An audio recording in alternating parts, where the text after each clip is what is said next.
pelacuran, atau prostitusi.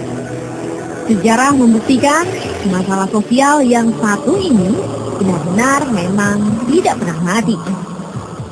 Hidup dalam di setiap zaman, menelusup segala penjuru dengan berbagai bentuk dan modus. Pelacuran intinya adalah pemberian akses seksual untuk memperoleh imbalan, baik berupa barang atau uang. Sedangkan prostitusi berasal dari bahasa Latin prostituo, artinya perilaku terang-terangan menyerahkan diri pada perzinahan. Dan 3 elemen utama dari prostitusi yaitu seks, ekonomi, dan psikologis. Tak hanya di kota-kota besar, geliat kehidupan malam dan bumbu-bumbu prostitusi merambah di kota-kota kecil hingga pelosok desa. Kali ini kami akan mengajak Anda ke Kabupaten Grobogan, Jawa Tengah yang beribu kota Purwodadi. Kabupaten terluas kedua di Jawa Tengah ini terkenal dengan seni tayuban dan para penari wanitanya yang disebut ledek. Lenggak-lenggok sang ledek inilah yang menjadi kisah awal penelusuran kami. Bisik-bisik beredar, ada sebuah kampung di wilayah ini yang para ledeknya umumnya berperan ganda. Menghibur dengan menjual goyang di panggung hiburan dan menghibur lelaki hidung belang dengan menjual diri. Kami melihat fenomena ini, diantaranya adalah sakralisasi daripada sebuah perkawinan. Ketika orang itu berumah tangga, ini sudah tidak lagi sesakral dulu. Karena apa? Mereka maknai perkawinan ini setelah ditenturkan dalam persoalan ekonomi sudah luntur. Maka ketika si suami tidak mampu memberikan nafkah secara lahiriah, secara ekonomi, opsinya adalah satunya si istri mengambil langkah, mengambil sikap, mengambil solusi untuk menghantar persoalan ekonomi. Ledek berprofesi ganda atau mari kita sebut ledek plus. Untuk mendapati ledek plus-plus, selain mendatangi ke rumahnya, juga bisa cukup dengan telepon. Iya. Oh, bawa alat. Itu bawa kostum gitu, Pak, ya? Ya, otomatis kan ini alatnya kerja, kostorannya kan gitu. Pokoknya dipanggil apa dalam ranah kebebasan sarannya kan gitu. Gitu. Sambil menunggu kedatangan sang ledek, kami menyusuri kota Purwodadi di malam hari. Penasaran seperti apa kehidupan malamnya? Sebuah tempat karaoke yang kami datangi tak kalah gemerlap seperti di kota-kota besar. Gadis-gadis cantik dan seksi tengah asik menanti para tamu. Sebagian besar mereka tampak masih ABG. Disinyalir, tempat ini juga jadi ajang prostitusi para wanita di bawah umur.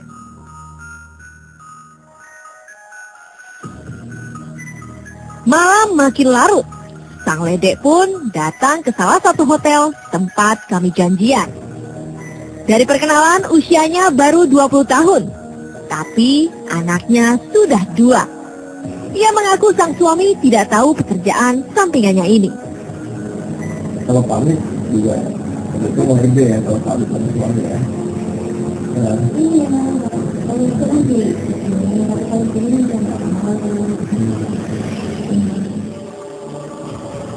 Pekerjaan ini dilakukannya karena suami tidak bekerja. Ia bertutur, kebanyakan suami para ledek justru malas bekerja. Kenapa lagi terus dikerjain? ada bekerja di mana, ada bekerja yang bekerja. Itu kan enggak kerja anak dong. Itu ya, Karena suami, iya. Iya. Iya. Iya. kalau istrinya dan para istri dia harus mencari makan atau juga ini tapi makan Di tengah perbincangan, Ririn pun menawarkan keahliannya menari. Menurutnya, nilai lebih ia sebagai PSK karena juga bisa menghibur pelanggannya menari. Sebagai ledek, ia selalu membuka pertemuan dengan menari. Bahkan terkadang lengkap dengan kostum ledek. Tapi sayang, kali ini ia hanya menggunakan sehelai kain batik.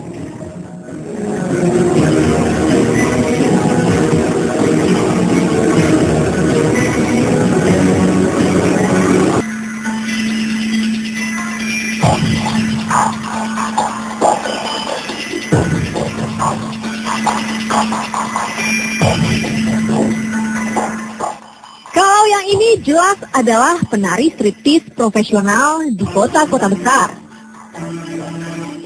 Tapi yang ini, meski hanya seorang ledek, tarian tayuban Ririn dengan iringan musik Jawa ini juga tak kalah. Terkadang juga dituntaskan hingga tanpa sehelai benang. Usai menari, Ririn bercerita. Menurutnya banyak penari ledek yang masih di bawah umur juga melakukan hal yang sama seperti dirinya. Ia juga mengaku telah melakukan pekerjaan gandanya itu sejak usia 16 tahun. Karena banyak dia yang bikin di bawah umur ada. Makanya kalau begitu, coba deh makanya aku udah ngomong nanti kalau memang langsung kawan-kawannya bisa diberikan. Enggak. Kamu nanti jalan-jalan. Pembicaraan pun kami sudahi. Ririn juga bergegas pulang. Kami pun menelusuri informasi Ririn kalau ada ledek di bawah umur yang menjadi PSK. Rumahnya di sebuah desa terpencil kami datangi. Ledek yang satu desa dengan Ririn ini kami datangi. Kabarnya ia terkenal cantik dan sangat gemulai tariannya. Tapi sayang, saat kami datangi, ledek berusia 14 tahun itu tak ada di rumah. Sang ibu pun tak tahu ia pergi kemana. Sejak putus sekolah, anaknya hampir setiap hari terima job meledek.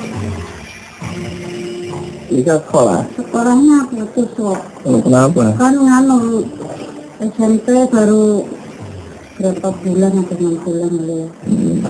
Kan terus banyak yang panggil gitu. Sekolahnya ditinggalin. Ya nggak bisa mengatur waktu. Yang minta job selalu harus ke rumah, Bu. Telepon bisa. Oh bisa. Memang sekarang telepon kok. Sayang, sang ledek belia yang sudah jadi idola tak dapat ditemui.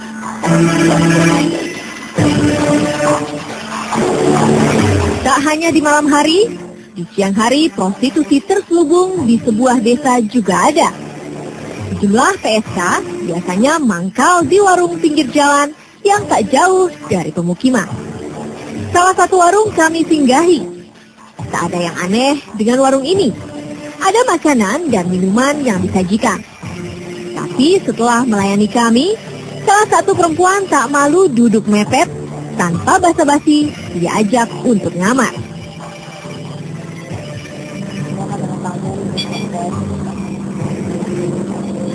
Ngamaran yang ini biasanya Mbak? Pak No. Pak No, jauh saya Pak No. Kiro. Kamarnya saya ke Lang Pokok. Setelah itu kami pun dipandunya menuju sebuah rumah di tengah desa yang menjadi ajang transaksi prostitusi. Tak disangka, di sebuah perkampungan ada rumah yang leluasa menjadi tempat pelacuran. Setibanya sang PSK langsung menuju rumah itu, kami mencoba masuk dan melihat dari dekat. Informasi yang kami dapat tak hanya rumah ini. Beberapa rumah lain di salah satu desa di Grobogan ini juga digunakan sebagai tempat mesum. Khawatir penyamaran kami tercium di tengah kampung ini, kami ajak sang PSK untuk berbincang ke tempat yang lebih aman. Salah satu PSK berusia 30 tahun. Ia baru 1 bulan menjadi janda karena sang suami meninggal dunia. Kini ia seorang diri menghidupi diri sendiri dan anaknya. Umurnya kan 16 tahun. Anak yang kedua Enggak, tiga. Masih sekolah dua-duanya?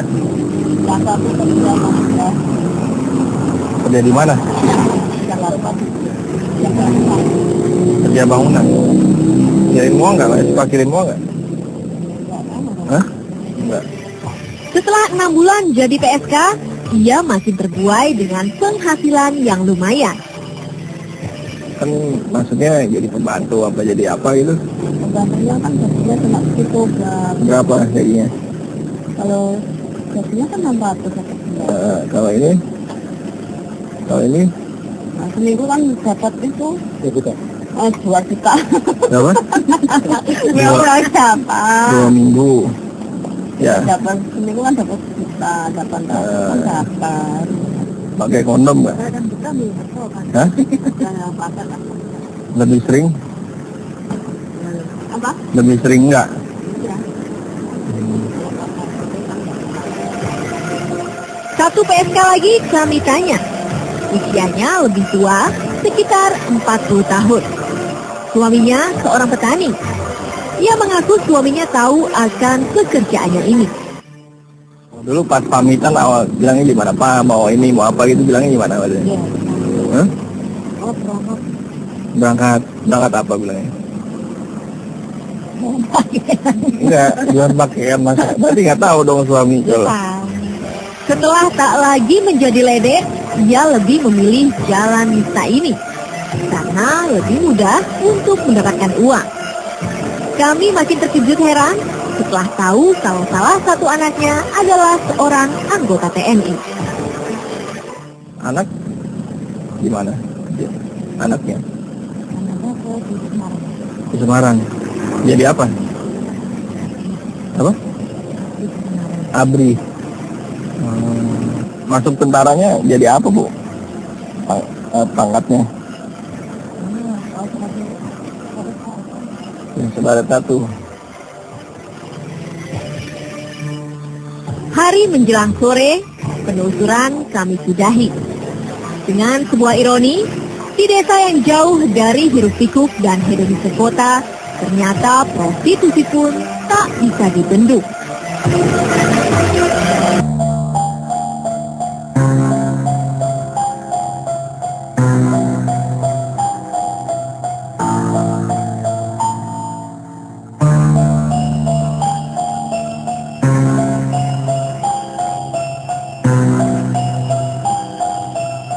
Sang Penari, film fenomenal ini bisa menjadi gambaran kisah penari tradisional di pedalaman Jawa.